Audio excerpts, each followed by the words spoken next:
So could you remember when you had that idea for the show first time, and why deal with the past after dealing with future and present? Back in high school, I used to draw a comic book called Tales of the Enchanted Forest, full of little talking animals, and I've always loved that idea of talking animals, very much inspired by the comic strip Pogo by Walt Kelly, which I loved when I was growing up. However, I was not such a good drawer, so none of my friends could tell what the animals were, except for the rabbit.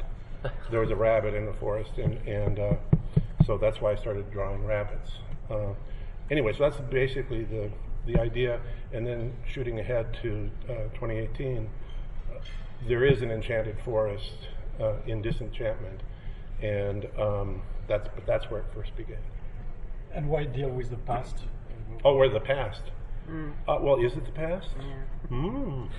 There are a lot of secrets hidden within the show, and that's one thing that we're especially excited about too, is because it's a serialized show, which we've never gotten to do before, and it's kind of like a newer thing in animation. So, and because you get 10 episodes at once, we get to tell these really deep, reaching arcs, not just over 10 episodes, but then over 20. And we have a plan. We know where this series will end as well. So, but there's lots of secrets from the very first episode that if you can put together, it will explain things, or more likely, like in hindsight, you'll go like, "Oh my God, I can't believe that was there from the beginning." So, I'm going to say something enigmatic. Lay it on. But there is a secret hidden in the very first animation that you see that reveals a lot. I'll go back. All I can say. Like the first frame? I don't know. That's the enigma. Okay. What did I mean? You hang on to that idea, and we'll talk about it as soon as somebody figures it out, if ever. By secrets, do you mean secrets within the world of Disenchantment, or are there also Easter eggs from other properties that you've done? I would say that. I mean, wouldn't say that. No. Yes, there are both. Yes, they're both, because there are secrets, and there's a lot of symbols that have to do with the deep running arcs, but they're also sly little references to other things. You got it. I mean, if you have a cartoon show, you have to hide stuff, you know. And certainly in fantasy, in every good fantasy, things are not what they seem to be, and certainly that's the case with Disenchantment as well. Now, if you're just a casual viewer, the show is fine. We think it's very funny and entertaining. But if you're the kind of obsessive who comes to Comic-Con, you'll find little things to look for. Piggybacking on that, do you expect to be able to commingle in the Groening verse with other properties? Perhaps, yes. Nice. Perhaps maybe. Perhaps maybe. No. Yes. Yeah. But there's a huge. I'm sure you know. I wouldn't count on a lot of that. Right. The licensing, whatever, et cetera, right. et cetera. It's just like there's. I did give my permission to steal from myself. There's a huge amount of fondness of people who worked on Futurama. And by the way, do you all know this is Josh Weinstein, who used to be a showrunner on The Simpsons. Josh and I have been working on The Simpsons. Back when did you start on The Simpsons? We started season 3. Bill and I went from season 3 through season 9. We didn't help so much on season 9, but through 8. And then we also worked together on Futurama. So and Disenchantment is a shared vision, just as much his as mine. Because it's on Netflix, is it a different tone? Is it more adult? Yes. Were you able to get away with murder? It's not getting away. It's just that Netflix has been supportive from the very beginning, letting us do whatever we wanted.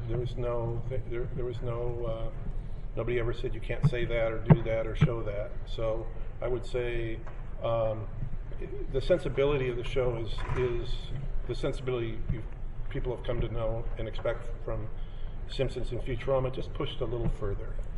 There is some nudity, however, it's mostly people you don't want to see naked. That was our rule. That was our real rule. It's like if there's nudity, then it's going to be you're going to see King Zog's butt. And stuff like that. Does that mean you make also social commentaries on what's going on in the U.S. and the world? You know, we had no overt intention of doing that, but it turns out we did it. anyway, I think. Because it's like if you're telling good stories that are relatable, it's just like it's always to reflect the world and your life, and like being and a really important thing about being an Alpha and Lucy is like this is also a coming of age story. As much as it's like fantasy is like the backdrop, it's about these young characters going out into the world for the first time. So I did visual aids at breakfast this morning. I did. So this is Princess Bean, played by Abby Jacobson, who is fantastic. And I got to say, just we try to write the best that we can, and then we get actors to come along, and they inform the character. And I'd say the second Abby auditioned for the character, we had clarity on who Princess Bean was. And one of the great things about Abby and Elfo, played by Nat Faxon, and Lucy, played by Eric Andre, is that the three of them are writers and actors and directors themselves. And in addition to what we hope is very clever writing, just them standing in front of the microphone, they were able to improvise and ad-lib and come up with amazing stuff that was so much better than we had realized, and they really pushed the series. You can see their brains going, like when we give them a line, like clicking down, like, can I improve this? And a lot of times they do. So after, like, when we do a take, we'll always let all the actors go, just say what's in your mind, just go for it. So there's a lot of really funny ad-libs that we could have never come up with. Yeah. Do you have Matt Berry's character in there? Yes. Ooh. Do we have Matt Berry? To give it away. Oh. Yes. Okay. Yeah. Okay, this is King Zog, played by John DiMaggio, the voice of Bender on Futurama, and the dog, Jake. Was it Jake? Jake the dog, yeah. Is Jake the dog on Adventure Time? Queen Una, Princess Bean's stepmother, who is part reptile or amphibian. We're not sure exactly. Sometimes she has amphibian characteristics, and sometimes reptile. From the Kingdom of Dankmeyer. That's played by Tress MacNeille. Tress is one of our favorite actors. She's been in all three of the shows that I worked on: Simpsons, Futurama, and now Disenchantment. She's fantastic. She also plays the voice of Derek, who's Una's son, so it's appropriate. You can't tell here, but they have blue skin. And he's the heir to the throne. This is Sorcerio, played by Billy West. Billy West, the voice of Fry and countless other characters on Futurama. Just brilliant. This is Oddball, his prime minister, is that his title? Prime Minister, the sort of semi-evil prime minister, played by Maurice LaMarche. These are very obscure characters. They're our favorite characters. They're our favorite characters. This is Vip and Vap. They carry the king's cape. They never say, at least in the first run, they don't say anything. They're just. But they're very important. They will, yes. And we think beloved. No SAG card for them, though. Yeah, thank God. Yeah, too fewer actors we need to hire. This is Bunty, the Bean's handmaiden.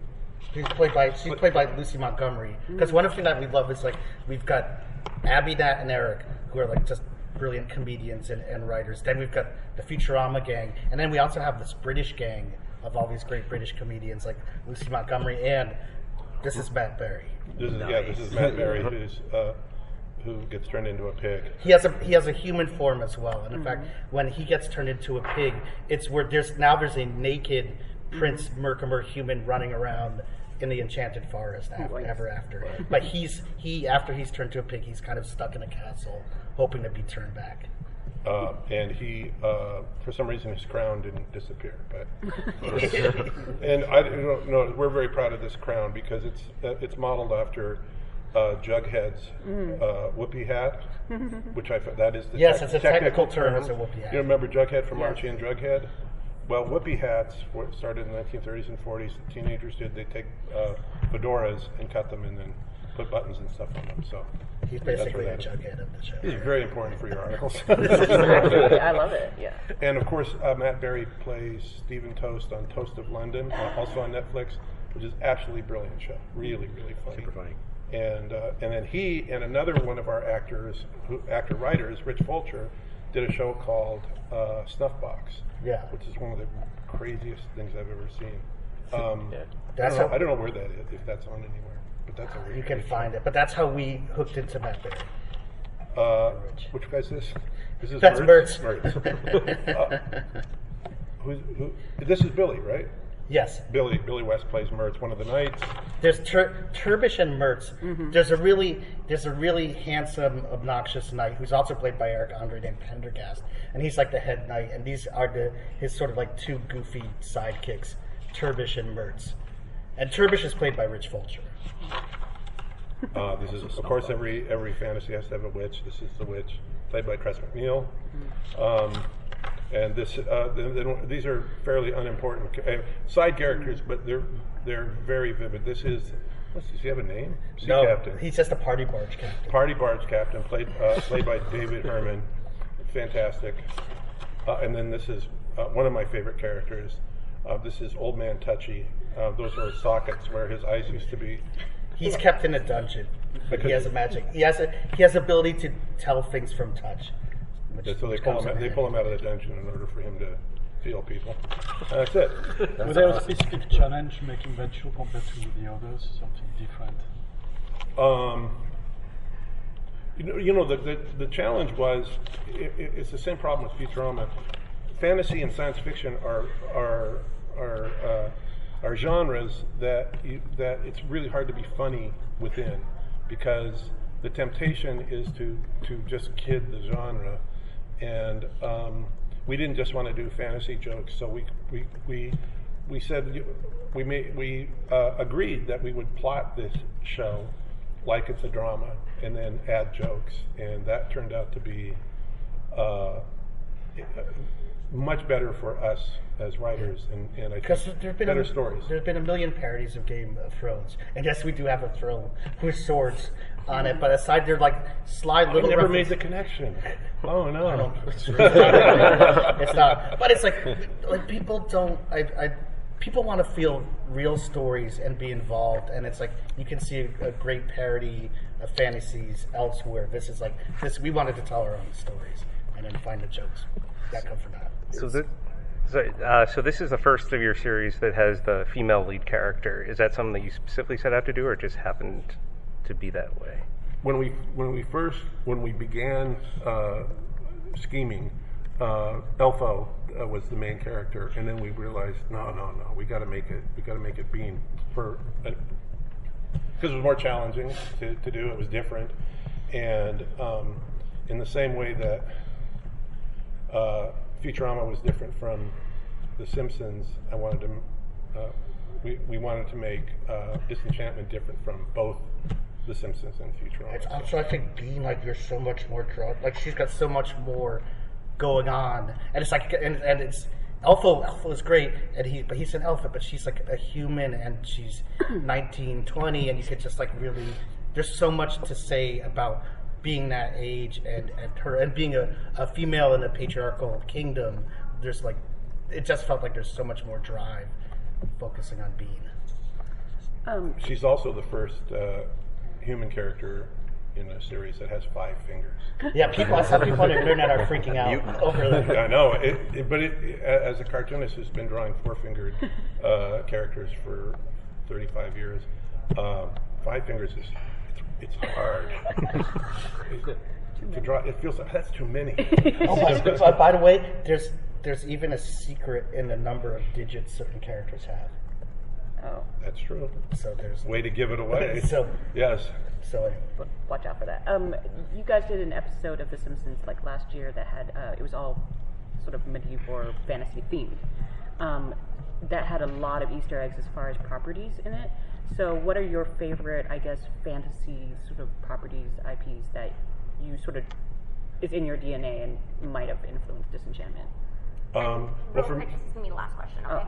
For me, it's not so much movies or TV shows, although I did like Fractured Fairy Tales on the old Rocky and Bullwinkle show. I love fantasy that I read when I was growing up, specifically a guy named Jack Vance, who did a series of novels grouped together called Tales of the Dying Earth. Fantastic book, really, really funny. I can't say that it specifically influenced the show, but it was it was inspiring. Also, I love the books by Terry Pratchett and Neil Gaiman, and of course J.R.R. Tolkien and all that stuff. But more the books rather than the movies or the other things. Michael Moorcock. Yes, Michael Moorcock. Although wading into that universe is so it's very deep.